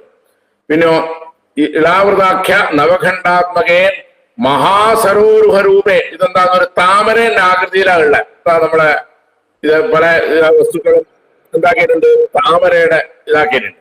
താമരയുടെ രൂപത്തിലാണ്. താമര എന്ന് പറയുന്ന പൂരൻ എന്നിട്ട് വളരെ വിശേഷമുണ്ട്. അതെന്ന് വെച്ചാൽ ഈ സ്ഥിതിദേവതയ്ക്ക് വളരെയധികം വിശേഷപ്പെട്ട് പോകുന്നുണ്ട്. താമര വളരെ ഫേമസ് ആയിട്ടുണ്ട്. ഇപ്പൊ പിന്നെ ഒരു പാട്ടിൽ ചിഹ്നമെന്ന് ചോദിക്കാനില്ല. അപ്പൊ സരോരുഹരൂപേ അതിന് ഇതിന്റെ കേസരം, ഈ സരോരുഹത്തിന്റെ കേസരം എന്ന് പറയുന്നത് നിൽക്കുള്ള ഭാഗം അർത്ഥം. കേസര ആകാരരൂപ ത്രികൂടാദി അചല പരിവൃതേ. 3 അചലങ്ങള്, 3 പർവ്വതങ്ങള്. ഇതില് ലക്ഷയോജന വിസ്തീർണം. നേരത്തെ പറഞ്ഞ കോടി യോജന എന്താണ്? നമ്മളിപ്പോ എന്തായി? ലക്ഷയോജന വിസ്തീർണത്തിലായ ഭൂമണ്ഡലത്തിലാണ് ജംബുദ്വീപത്തില് ഹിമാലയത്തിന്റെ ചോട്ടില് മഹാമേരു, നിഷധ, ഹേമകൂടാദി അചലാനാം. ഇത്രയധികം നമ്മളെ വിന്ധ്യാപർവ്വതം, സഖ്യപർവ്വതം, അതുപോലെ ഹിമാലയ പർവ്വതം, ഈ പർവ്വതങ്ങളിൽ പെടും. ഉത്തരകുരു, ഭദ്ര, കേതുമാലാദി വർഷങ്ങള്. ഇതൊക്കെ എന്താണ്? ഈ രാജ്യങ്ങള്. അതിന്റെ നമ്മളെ ജീവിക്കുന്ന ദക്ഷിണ ഭാഗത്ത് 9,000 യോജന, 9,000 യോജന വിസ്തീർണത്തിലുള്ള ഇന്ദ്രകശേരു, താമ്ര, ഗഭസ്തി, പുന്നാക, സോമ, ഗന്ധർവ, ചാരണ, ഭാരതാഖ്യ നവഖണ്ഡാത്മക ഭാരതവർഷേ.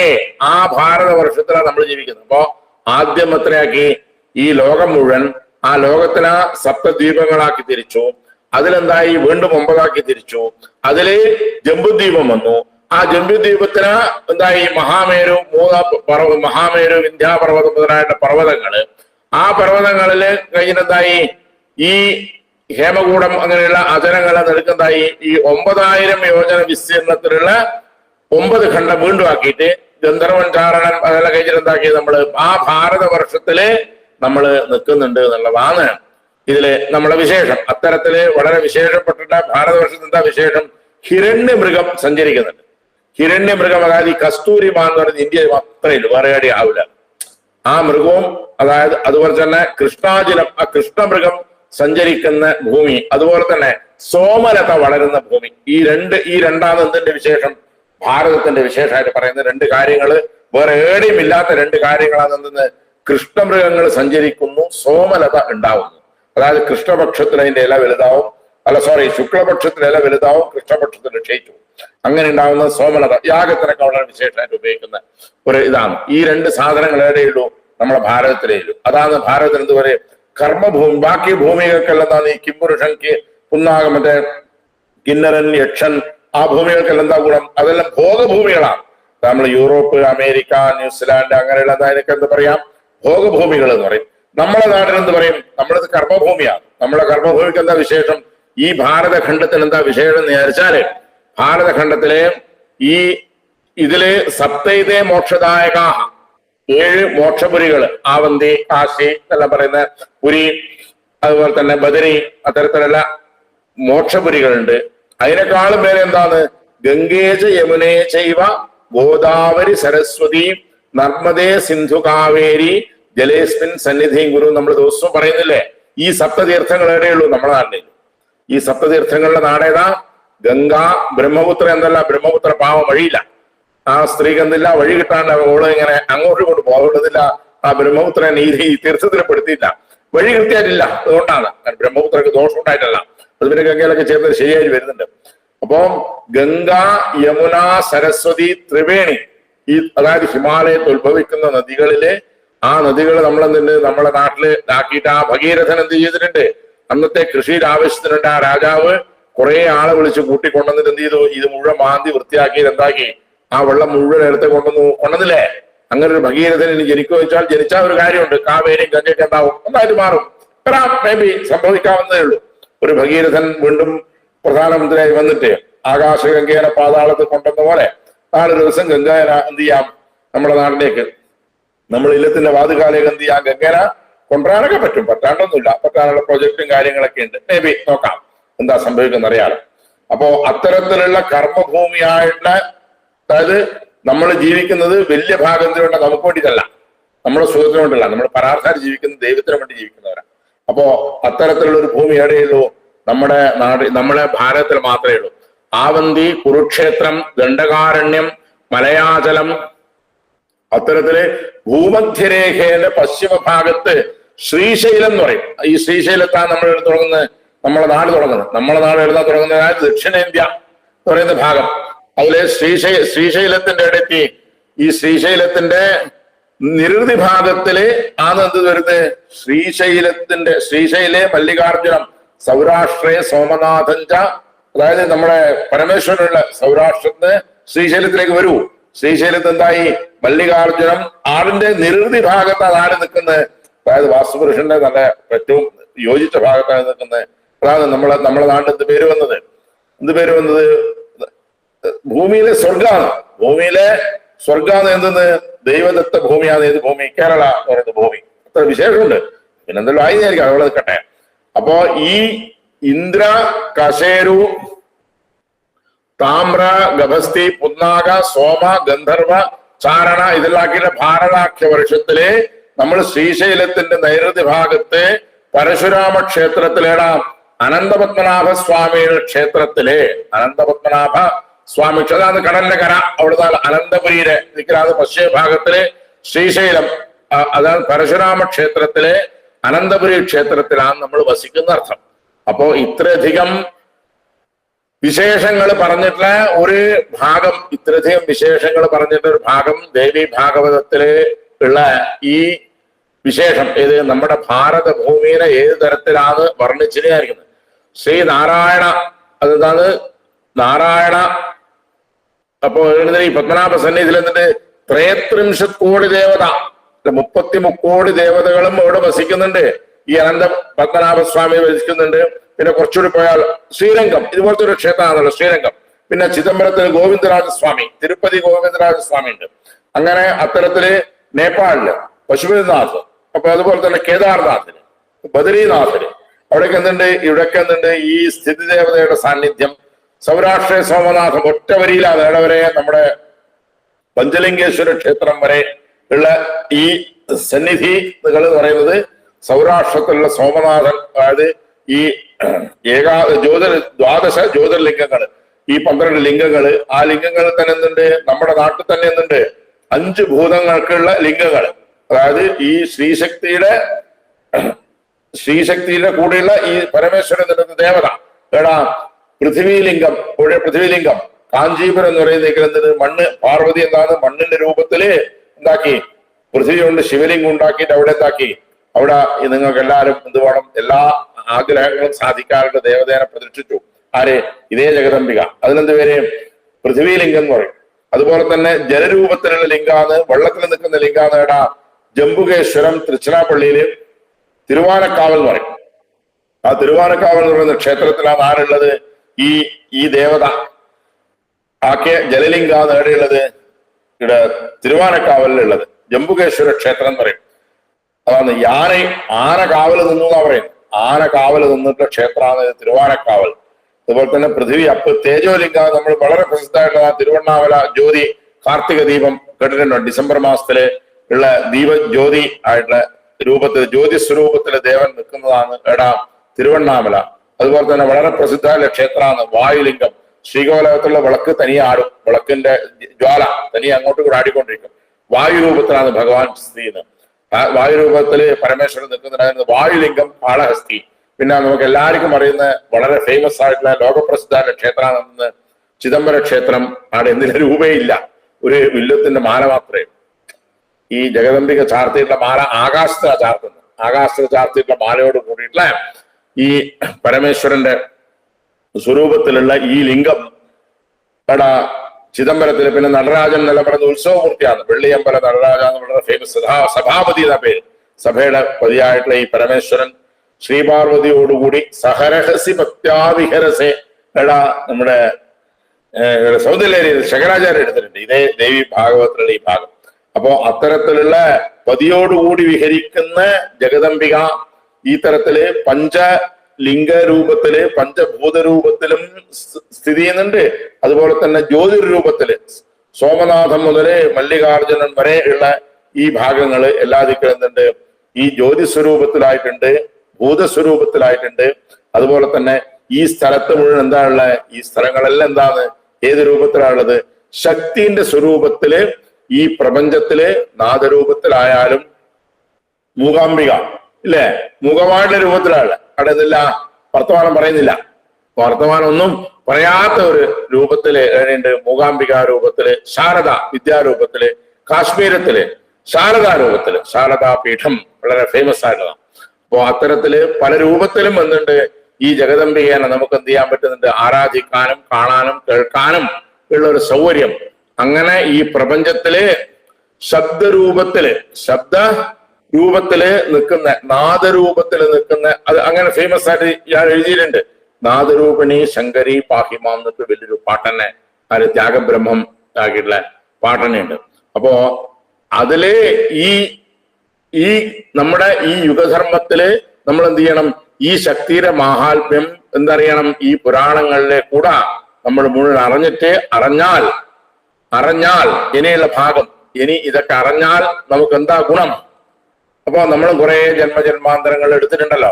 ഇനി 10 മിനിറ്റ് ഉള്ള സമയത്ത് ഈ പരമാത്മ ചൈതന്യം, ഈ ശക്തിയുടെ ചൈതന്യം ഇത്രയും വിശേഷമുള്ള ഈ ലോകത്തിന് മുഴുവൻ, ഈ ഭുവന കോശം, ഈ ബ്രഹ്മാണ്ടം ഈ സൃഷ്ടിച്ച് അതിനെ തിരിച്ച് അതിനിങ്ങനെ ഈ ലോകത്ത് നടത്തി രാവും പകലുണ്ടാക്കി ഈ യുഗധർമ്മങ്ങളും ഇത്രയും തരത്തിലുള്ള വലിയ എന്താ പറയണ്ട സമുദ്രങ്ങൾ നടുക്ക് ഉള്ള ഈ ദ്വീപത്തില് ഇത്രയും പർവ്വതങ്ങളും ദിഗ്ഗജങ്ങളെല്ലാം കൊണ്ട് നമ്മളെ താങ്ങി നിർത്തി അതിൽ നിന്ന് പ്രത്യേകമായിട്ട് ഭൂമി ഇല്ലേ, ബാക്കി എല്ലാ ഭൂമിയേക്കാൾ വിശേഷമായിട്ട് ഭൂമിയാണ് എന്തെന്ന് പുണ്യഭൂമി, പവിത്രഭൂമി. അത് പറഞ്ഞാലും എന്താവില്ല മഹാത്മ്യം. നമുക്ക് നിങ്ങളിപ്പോ പല പറയുന്നില്ല, പൊല്യൂഷൻസ് ഇല്ല, അമേരിക്ക വൃത്തിയില്ല, ഹൈജീനിക് അല്ല, ആനത്തലാന്നൊക്കെ ഒരാൾ പറഞ്ഞുകൊണ്ടിരുന്നത് ഒന്നല്ല. നമ്മുടെ ഭാരത ഭൂമി പോലെ സുഖമുള്ള സ്ഥലം എന്തില്ല ഈ ഭൂമിയിൽ ഏടിയില്ല. എല്ലാവരും ഓടിപ്പോകുന്നുണ്ട്, നമുക്ക് എന്താണെന്നറിയില്ല വിശേഷം. പക്ഷെ എന്തൊക്കെ ഉണ്ടാവാൻ കാര്യം കണ്ട ആർക്കറിയാം. ഏതായാലും വസിക്കാനും അതുപോലെ തന്നെ ജീവിക്കാനും നന്നായിരിക്കാനും പറ്റുന്ന ഭൂമി ഏതാ? മനുഷ്യത്വമുള്ള ഭൂമി ഏതാ? നമ്മുടെ ഭൂമിയാണ്. ആ ഭൂമിയിൽ എന്താ വിശേഷം? ഇന്നും ഒരു ശിവനും ഒരു പാർവതിയും ഒരു ഗണപതിയും ഒരു സുബ്രഹ്മണ്യനും അത്തരത്തിലുള്ളതുണ്ട്. ഒരു കുടുംബ വ്യവസ്ഥയുള്ള ഒരു നാടാണ് എന്തെന്ന് ഈ ശക്തി സ്വരൂപിണിയുടെ നാട്. അതായത് വംഗദേശത്തിലുള്ള ഇത് മുതല് നമ്മുടെ ഇതുവരെയുള്ളത് ആസാമിലെ കാമാഖ്യ അതൊക്കെ അറിയാം, വളരെ ഫേമസ് ആണ്. അത് മുതൽ ഇതുവരെയുള്ള ഈ ഭാഗത്തു നിന്നുണ്ട് ഈ ജഗദംബികയുടെ അനുഗ്രഹത്തിൽ കുടുംബ വ്യവസ്ഥക്കോ വലിയ കുടുംബങ്ങൾ അണുകുടുംബങ്ങളാവാം, എന്നാലും ഇത് പോയിട്ടാ കുടുംബം ഇത്രയും എന്തായില്ല, ഒന്നും സംഭവിച്ചില്ല. അതേ രീതിയിൽ നിലനിർത്തിക്കൊണ്ടുപോകുന്ന ഈ ജഗദംബിക ശക്തി സ്വരൂപിണി വേറെ ഒരിക്കലും എന്ത് പറ്റുന്നുണ്ടെന്ന് വെച്ചാല് മറ്റു രാഷ്ട്രങ്ങളിൽ എന്താ പറ്റുന്നത്, ഈ ശക്തി സ്വരൂപിണിയുടെ ഉപാസനയുടെ കുറവുണ്ടെന്ന് വന്നിരിക്കുന്നത് അവർക്ക് അവരുടെ സംസ്കാരങ്ങളെല്ലാം പോയി, അവർക്ക് എന്തില്ല, ഒന്നിനും ഉറപ്പില്ല, അവർക്ക് ഏതാന്ന് എന്താന്ന് തന്നെ അറിയില്ല. പേര് മാത്രം ഉണ്ടാവും, ആൾവിൻ കളി ചരൺ പേരുണ്ടാവും, രമേഷ് സർവൻ എന്ന് പേരുണ്ടാവും. വെച്ചാല് ശരവൺ എന്ന പേര്, അത് എന്തോ മാറി അവസാനം സർവൻ എന്നൊക്കെ ആയത്. ആകെ മൊത്തം എന്താന്ന് വെച്ചാല് പേരുകൾ ഉണ്ടാവും, അല്ലെങ്കിൽ ചില സൂര്യന്റെ ഉപാസനകൾ ഉണ്ടാവും, ചില ദിവസങ്ങളിൽ എന്ത് കാണിക്കുന്ന കാണാം, വ്യവസ്ഥയിലുണ്ടായിപ്പോയി. എന്തുകൊണ്ട്? അവിടെ ശക്തിയുടെ ഉപാസന പോയി. നമ്മളെ നാട്ടിൽ എന്തുണ്ട്, കർമ്മഭൂമിയിൽ ഇന്നും ശക്തിയുടെ ഉപാസന ഉള്ളതുകൊണ്ട് ആയിരക്കണക്കിന് വർഷങ്ങൾ വേറെ പല രാജ്യക്കാരൻ നമ്മളെ ഭരിച്ചു, കുറെ കൊല്ലങ്ങൾ ഇംഗ്ലീഷുകാർ അങ്ങനെയും ഭരിച്ചു. എന്നിട്ട് പറ്റിയില്ല, അങ്ങനെ വലിയ അപകടമൊന്നും സംഭവിച്ചില്ല. കുറച്ച് പെർമേനെ പോലെയുള്ള അഫ്ഗാനിസ്ഥാൻ കുറെ സ്ഥലങ്ങൾ പോയിട്ടുണ്ടാവാം, ചെറിയ നഷ്ടങ്ങൾ വന്നിട്ടില്ല, ഇല്ല എന്ന് പറയുന്നില്ല. എന്നാലും ഈ അഖണ്ഡ ഭാരതം എന്ന് പറയുന്ന ഈ ശക്തി സ്വരൂപിണിയുടെ ശാക്തേയ ഭാരതം, വിശേഷിച്ച് സ്ത്രീ ശാക്തീകരണമുള്ള ഭാരതം, അതാണ് നമ്മൾ ചിന്തിക്കേണ്ടതെന്ന് വെച്ചാല് 3 പോർട്ട്ഫോളിയോ ഉണ്ട് ഇല്ലേ? 3 പോർട്ട്ഫോളിയോ എന്ന് പറഞ്ഞാൽ എഡ്യൂക്കേഷൻ, സരസ്വതി. ഈ സരസ്വതിയുടെ പോർട്ട്ഫോളിയോ ആർക്കാ? സരസ്വതിക്കാ കൊടുത്തിട്ടുള്ള, നമ്മൾ സ്ത്രീകൾക്ക് കൊടുത്തിട്ടുള്ളതാണ്. അതുപോലെ തന്നെ ലക്ഷ്മി, ധനം, ഫൈനാൻസ് മിനിസ്ട്രി മുഴുവൻ, എഡ്യൂക്കേഷൻ മിനിസ്ട്രി മുഴുവൻ, അതുപോലെ തന്നെ ഫൈനാൻസ് മിനിസ്ട്രി മുഴുവൻ, അതുപോലെ തന്നെ സ്ട്രെങ്ത്, ആഭ്യന്തര സുരക്ഷിതത്വത്തിന്റെ, അതായത് നമ്മളെ രക്ഷിച്ച് നിനക്ക് എത്തിക്കേണ്ട ഉത്തരവാദിത്തം നമ്മളെ നാട്ടിലെ സ്ത്രീകൾക്ക് കൊടുത്തിട്ടുണ്ട്. അതാണ് എത്ര നാര്യസ്തു പൂജ്യന്തേ രമന്തേ തത്ര ദേവതാഹ എത്ര ഇതാസ്തു പൂജ്യന്തേ തത്ര സർവ അഫലാഹ ക്രിയാഹ. നമ്മൾ അന്നേരെ പറഞ്ഞിട്ടുണ്ട്. എന്നിട്ട് ഇന്നത്തെ കാലത്ത് പറഞ്ഞതല്ല, മനുവിന്റെ കാലത്തെ പറഞ്ഞിട്ടുണ്ട്. ഇവിടെ നമുക്കുള്ള 3 ദേവതകളാരാ? സരസ്വതി, ലക്ഷ്മി, അതുപോലെ തന്നെ ജഗദംബികയായിട്ടുള്ള പാർവതി. ഈ 3 സരസ്വതിനെയും ലക്ഷ്മിനെയും പണി ആരെടുക്കുന്നുണ്ട്? ജഗദംബികയായിട്ടുള്ള പാർവതി ഒറ്റ എടുക്കുന്നുണ്ട്, ശക്തിനെ എടുക്കുന്നുണ്ട്. അപ്പോ അത് നമ്മൾ ഒരേ ദേവതയുടെ 3 സ്വരൂപത്തിൽ നമ്മൾ കാണുന്നത് മാത്രമേ ഉള്ളൂ. ഒന്ന് പഠിപ്പായിട്ട് കാണുന്നുണ്ടെങ്കിൽ, ഒന്ന് ധനായിട്ട് കാണുന്നുണ്ടെങ്കിൽ, ഒന്ന് അതാണ് വൈഷ്ണവിയായിട്ടും ബ്രഹ്മാണിയായിട്ടും നമ്മൾ കാണുന്നതല്ലാണ്ട് സത്യത്തിൽ എന്താ, ഈ ഒറ്റ ശക്തി സ്വരൂപിണി നമ്മളെ പല രീതിയിൽ നമ്മൾ എന്ത് ചെയ്യുന്നുണ്ട്, നമ്മളെ രക്ഷിച്ചിട്ട് നമ്മളെ വംശത്തിനെയും നമ്മളെ നാടിനെയും നമ്മളെയും കൂടെ നിന്നുണ്ട്. ആ ശക്തിയുടെ ഉപാസന നമ്മളെ രക്ഷിക്കുന്നതുകൊണ്ട് നമുക്കെന്താ പറ്റുന്നത്? നമുക്ക് വാസന വിശേഷം കൊണ്ടുവരാലോ. ജന്മജന്മാന്തരങ്ങളായിട്ടുള്ള അനാദി ആയിട്ടുള്ള അവിദ്യ കൊണ്ടുള്ള വാസന കൊണ്ട് എന്തായി, നമ്മള് പല പുനരഭിജനനം, പുനരഭിമരണം, പുനരഭിജനനി, ജഠരേ ശയനം, ഇത്തരത്തിൽ നമുക്ക് ജന്മജന്മാന്തരങ്ങൾ എടുക്കുന്നുണ്ട്. അതിൽ നമുക്ക് എന്തുണ്ട്, ഏതോ ഒരു കർമ്മവിശേഷം കൊണ്ട് നമ്മൾ ഉറുമ്പെന്നോ അല്ലെങ്കിൽ എരുമയെന്നോ അല്ലെങ്കിൽ മുയലെന്നോ വേറെ തോന്നുന്നുണ്ട് ഒരു മനുഷ്യത്വം. ആ മനുഷ്യജന്മം തന്നെ നമുക്ക് എന്തുണ്ട്, വളരെ ഭാഗ്യവാന്മാരാ. അതിൽ തന്നെ എന്തുണ്ട്, ബ്രാഹ്മണത്വം ഉണ്ട്. അതിൽ തന്നെ എന്ത് വരാം, നമ്മൾ ജന്മപ്രകൃതി, ഈ ജന്മത്തെ ഞാൻ പാപം ചെയ്തില്ല എന്ന് പറയണ്ട, പല പ്രകാരം നമുക്ക് എന്ത് വരാം, ഏതോ തരത്തിലുള്ള പാപങ്ങള് നമ്മളില് വന്നുപെടാം. ആ വന്നുപെട്ടുള്ള പാപങ്ങൾ എന്ത് ചെയ്യണം, നമുക്ക് എന്ത് ചെയ്യണം, പോണം എന്ത് വേണം, ഒറ്റ വഴിയേ ഉള്ളൂ. ആപതി കിം കരണീയം, ആപതി കിം കരണീയം ചോദിക്കുന്നത് അതിൽ തന്നെ വരുന്ന ചോദ്യമാണ്. ഭജനീയം ചരണയുഗളം അമ്പായ, ഈ അംബ ജഗദംബികയുടെ ചരണയുഗളത്തില് നമ്മുടെ മനസ്സ്, നമ്മുടെ ആത്മാവ് അല്ലെങ്കിൽ നമ്മള് അവിടെ സമർപ്പിച്ചാൽ തസ്മരണം കിം ഗുരുതേ, എന്തുണ്ടാക്കും, ബ്രഹ്മാദീനപി കിങ്കരീ ഗുരുതേ, സൃഷ്ടിയും ആദി സ്ഥിതിയും മറ്റേ പണിയെല്ലാം എന്ത് നമ്മളെ കൈക്ക് വരും.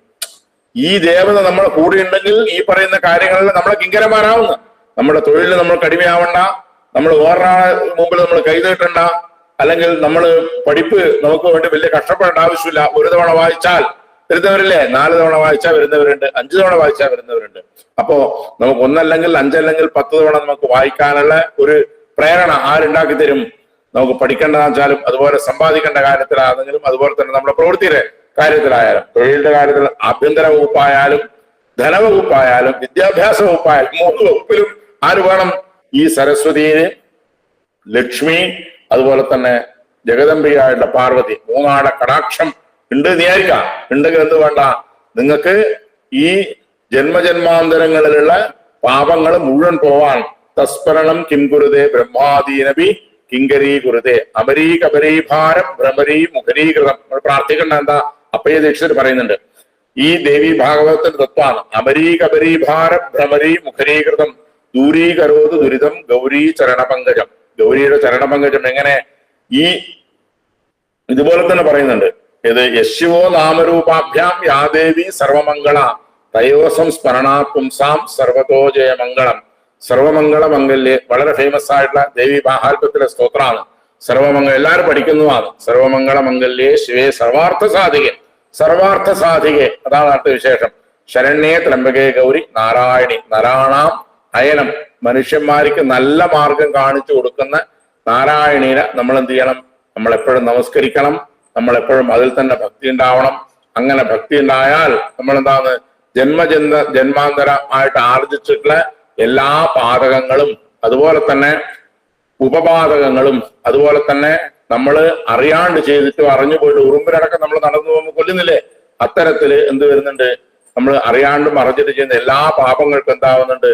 ഈ ദേവി ഭാഗവതത്തിലുള്ള തത്വങ്ങൾ അറിഞ്ഞാൽ ഈ പ്രപഞ്ചത്തിന്, ഇത്ര വലിയൊരു പ്രപഞ്ചത്തിന് ഈ രീതിയിൽ ശക്തിയോടുകൂടി കൊണ്ടുവന്ന ഈ ഒരു ദേവത, ആ ദേവതയുടെ മാഹാത്മ്യം മുഴുവൻ എന്താണ്? 8-ാം സ്കന്ധത്തില് ലോകത്തിന്റെ രൂപത്തിലായിട്ടും അചലത്തിന്റെ രൂപത്തിലായാലും പർവ്വതത്തിന്റെ രൂപത്തിലായാലും ഏത് തരത്തിലൊന്നുണ്ട് അങ്ങനെ കൊണ്ടുവരുന്നതാണ്.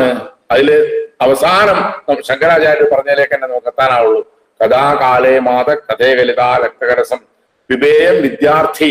ഞാനിപ്പോഴും ആ ജഗദംബികയുടെ മുമ്പിൽ ഇപ്പോഴും വിദ്യാർത്ഥിയാണ്. എന്നില്ല, എനിക്ക് ഒരു ക്വാളിഫിക്കേഷനും വർദ്ധിച്ചില്ല. അന്നും ഇന്നും ഒന്നും ഒരുപോലെ. അന്നും ആ അനുഗ്രഹം കൊണ്ടാണ് ഞാൻ ജീവിച്ചു പോകുന്നത്. ഇന്നും അത് തന്നെയാണ്. നിങ്ങൾ ഈ പഠിപ്പുണ്ട്, മറ്റേ ആന തലയുണ്ട്, ഇതൊക്കെ വെറുതെ പറയുന്ന ഒറ്റന്തേ വേണ്ടു. തവചരണ നിർണയ ജലജലം. ആ ജഗദംബിക്ക് എന്ത് കഴിവുണ്ട്? പ്രകൃത്യാ മൂകാനാമപിച്ച കവിതാകാരണതയാണ്. നമ്മൾ പ്രകൃത്യാ നമ്മൾ മൂകനാന്നേരിക്കാം. ആ മൂകൻ എന്താക്കാൻ പറ്റും? കവിതാകാരണതയാ. മൂകപഞ്ചസതി ഒരു വലിയൊരു 500 ശ്ലോകത്തോടുള്ള വലിയ കാവ്യം തന്നെയുണ്ട്. മൂകനാണ്, അദ്ദേഹത്തിന് വർത്തമാനപരനാണ്.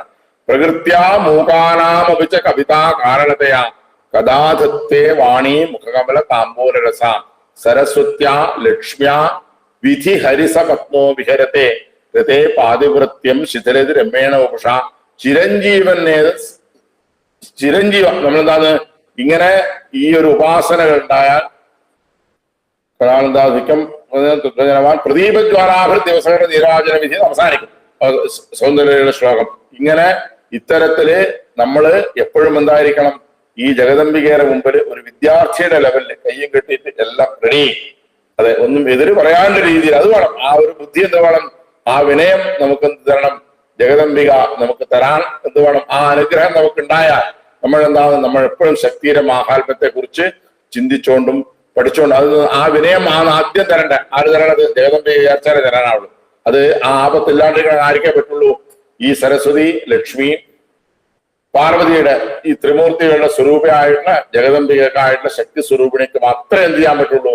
അത്തരത്തിലൊരു ബുദ്ധി നമുക്ക് ഉണ്ടാക്കാനും ചെയ്യാനും പറ്റുള്ളൂ. ആ 3 മന്ത്രങ്ങളാണ് ഐം ക്ലീം സൗ എന്നിട്ട് 3 മന്ത്രങ്ങള്. ധാരണാ സരസ്വതി എന്ന് പറയും. ആ ധാരണ നമുക്ക് ഉണ്ടാവണ്ടേ?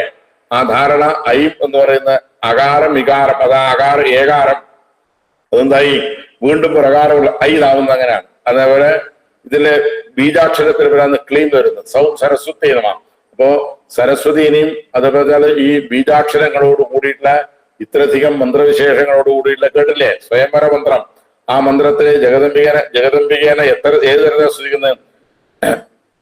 യോഗിനി യോഗേശ്വരി യോഗഭയങ്കരി സകല സ്ഥാവര ജംഗമസ്യ. സ്ഥാവരത്തിന്റെയും ജംഗമത്തിന്റെയും അല്ലെ, അതായത് സ്ഥാവരം എന്ന് പറയുന്നത് സ്ഥിരമായിട്ട് നിൽക്കുന്നത്, ജംഗമം നടന്നു പോകുന്നു.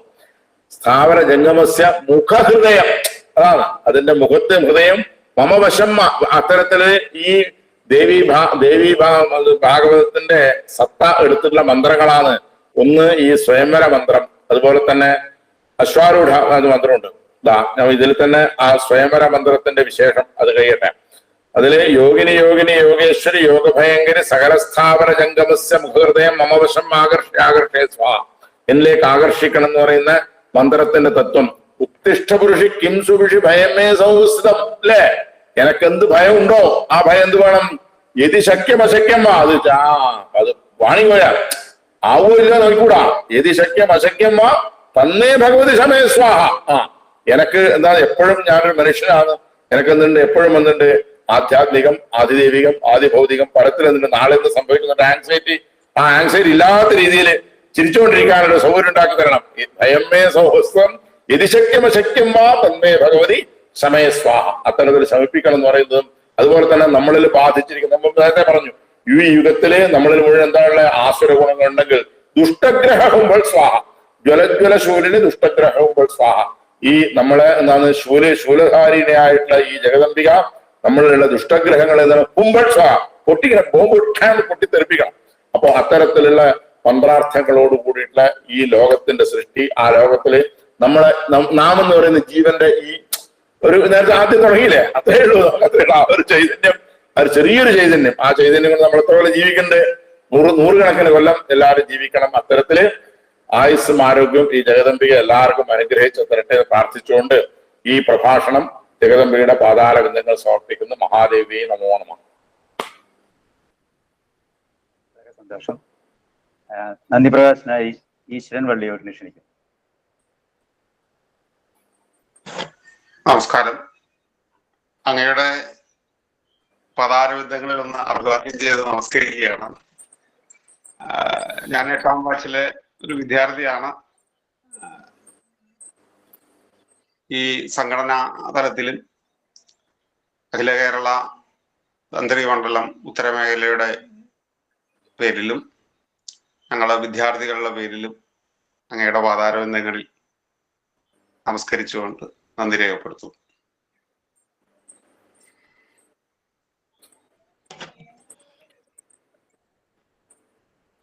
ശരി, എന്നാ കാണാം. ആയിക്കോട്ടെ, സമയമായി. നമസ്കാരം. ഓ